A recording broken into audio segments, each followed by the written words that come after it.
Ipinapakita sa atin ang mga pangyayari mula sa nakaraan ng Knight Commander ng McLean, si Sir Henkel. Tinanong ng isang kawal ang kasamahan, ilang oras na. Sumagot naman ang isa at sinabing, siguro 2 o 3 oras. Talagang walang awa si Young Master Patrick. Makikita natin ang batang Patrick McLean na nakaupo sa likod ng batang si Sir Henkel habang naglilinis ng kanyang espada. Tinanong ng batang Patrick si Henkel kung ano ang kanyang kasalanan. Habang nagngingit-ngit ang ngipin, sumagot si Henkel, sinaway ko ang isang kabalyero mula sa bahay ng ibang Viscount. Bumantong hininga si Patrick at tinanong si Henkel, anong ibig mong sabihin sa sinaway? Ipinagmamalaki mo bang binaliwala mo ang iyong Panginoon at tumakbo ng mag-isa? Nanatiling matatag si Henkel, sinasabing, sila ang unang nang insulto sa aking Panginoon. Paano ko matitiisa na makinig sa kanilang pag-insulto sa aking Panginoon? Habang tumatayo mula sa likod ni Henkel, sinabi ni Batang Patrick. Ako, isang hamak na anak ng Baron, naging senior knight. Ang ganyang antas ng inggit at selos ay nakatutuwa lang. May mainit na ngiti, iniabot ni Patrick ang kanyang kamay kay Henkel, at nagpasalamat.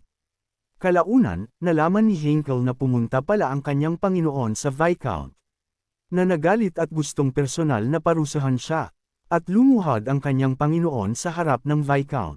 Sa sandaling iyon, nagpasya si Henkel na hindi nararapat trituhin ng ganoon ang kanyang Panginoon. Nagpasya siyang tutulungan niya ang kanyang Panginoon na ibalik ang dating kaluwalhatian ng McLean at itaas pa ito. Aakayin niya ang kanyang Panginoon sa lugar na iyon. Lumipas ang mga taon, at si Henkel ay naging commander ng hukbong kabalyero. Gayunpaman, nanatiling maliit na rural barony ang McLean, at ang batang Panginoon ay senior knight pa rin.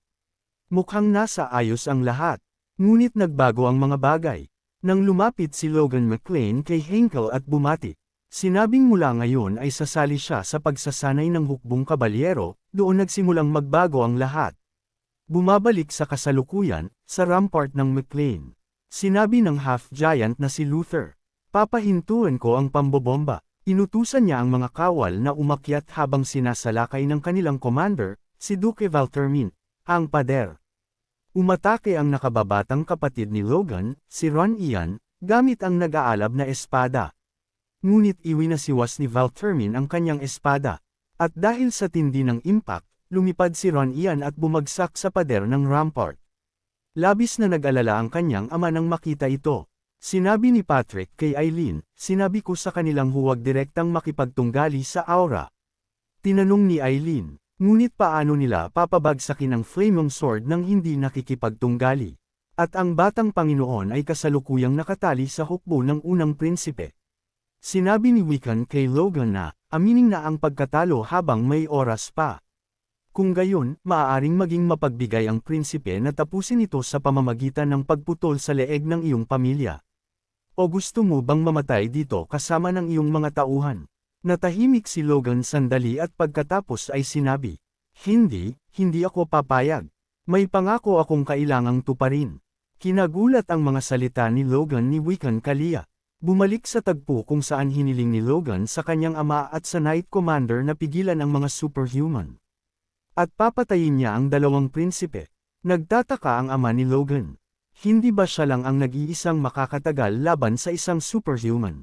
Sobra namang mapangahas ito. Sa sandaling iyon, sinabi ni Henkel, subukan nating magtiyaga, na ikinagulat ni Patrick. Bago pa makapagsalita si Patrick, nagtanong si Henkel, mali ba dahil lang sa humiling ang batang Panginoon? Naisip ni Sir Henkel sa sarili, naniniwala ako sa mga pagbabagong dinala ng batang Panginoon. Bumalik sa kasalukuyan, habang hinaharap nila ang flaming sword. Sumugod sina Patrick McLean at Sir Henkel patungo sa flaming sword. Inutusan ni Patrick ang lahat ng kawal na huwag itigil ang crossbows at bomba. Ngunit biglang may napansin si Patrick. Nang makita si Sir Henkel na nag-iisang sumusugod patungo kay Jordan Valtermin. Sinubukan siyang pigilan ni Patrick. Sa labanan ni Logan at Wiccan Kalia, sinabi ni Logan, ang mga tao sa aking domain ay naniniwala sa akin ng walang tanong. Hindi ganoon sa simula, ginawa ko itong ganoon. Tinanong ni Wiccan si Logan. Ano ang sinusubukan mong sabihin? Mahigpit na humawak sa kanyang espada, sinabi ni Logan. Kahit ngayon, naniniwala ang aking mga tao na magdadala ako ng tagumpay at kumakapit sila sa kanilang buhay. Sinabi ni Wiccan kay Logan. Ito ay isang walang kabuluhang kamatayan na ginawa mo. May nararamdaman ka bang pagkakasala? Sumagot si Logan, wala, na ikinagulat ni Wiccan. Habang sumusugod patungo kay Wiccan, sinabi ni Logan. Wala akong oras para pigilan pa ng ganyan. Naisip ni Logan. Ipinangako ko sa lahat ng taga-McLean ang isang hinaharap na iba sa nakaraang buhay ko. Kaya, dapat akong lumakas. Mas mabilis kaysa kaninuman, nang walang humpay. Walang oras para umupo. Pagkatapos ay iwinasiwas ni Logan ang kanyang espada. Ginawa ang Divine Sword Secret Technique. Form 4, Scorching Hit Strike. At tinamaan si Wiccan. Nahirapan si Wiccan na harangan ang atake ni Logan at naisip. Ang kasanayang hamarang sa kanyang aura ng maraming beses dati. Biglang, ang panloob na pinsala ni Wiccan, na nakuha niya kay Valtermin, ay bumalik. Matagumpay na hinati ng atake ni Logan ang higanting ice orb at sinubitan si Wiccan Kalia. Nakikita natin ang determinasyon sa mga mata ni Logan. Dati, iniisip ni Sir Henkel na ang batang master ng McLean ay wala kundi isang naglalakad na sakuna, na nagdudulot ng gulo. Ngunit nag-isip-isip siya ng kaunti nang tiniis ng batang lord ang imposibleng pagsasanay. Pagkatapos, nagtipon siya ng mga mercenary at binigyan sila ng mga nakakagulat na sandata. Nagdala pa siya ng maraming mage mula sa kung saan-saan. Kinuha pa niya ang isang aliping bata, ginawang kabalyero, at ngayon ay isang kasintahan rin. Wala nang makikitang kakaibang grupo saan man sa kontinente. Dati, nag-aalala si Sir Henkel. Ano ang mangyayari sa McLean mula ngayon? Hanggang saan ito maaaring tumaas? Umalis si Sir Henkel sa kanyang panaginip sa pag-alala sa nakaraan habang umuubo ng dugo. Isinaksak ni Valtermin ang kanyang espada kay Sir Henkel habang nagliliyab ang fiery aura sa lahat ng dako. Nakikita natin ang isang labis na nababahala na Patrick McLean, walang magawa. Hindi mailigtas ang kanyang kaibigan, ang kanyang kasamahan. Umiinda sa sakit si Sir Henkel. Nang makita ito, sinubukan nina Eileen at Ron Ian na iligtas si Sir Henkel. Gayunpaman, pinalabas ni Valtermin ang kanyang fiery aura, na naging dahilan upang hindi makagalaw sina Ron Ian at Eileen pasulong. Dahil sa matinding init, hindi man lang makagalaw sina Ron Ian at Eileen ng 1 pulgada. Tinalo at naghihintay ng kamatayan, naisip ni Sir Henkel, napakakakaiba nito.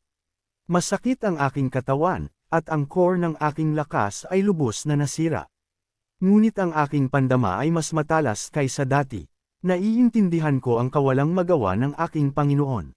Sa sandaling iyon, sinabi ni Sir Henkel, ngayon na ikinagulat ni Valtermin.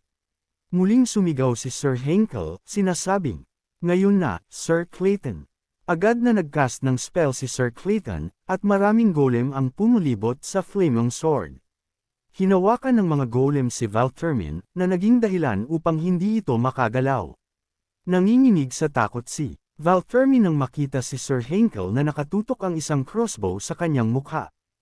Habang si Sir Henkel ay malapit ng bumaril, nanlaki ang mata ni Valtermin sa takot habang nakikita ang kamatayan. Pagkatapos, binaril ni Sir Henkel ang palaso, tinamaan ang ulo ni Valtermin. Isang malaking pagsabog ang naganap sa rampart, na napansin ni Logan mula sa malayo.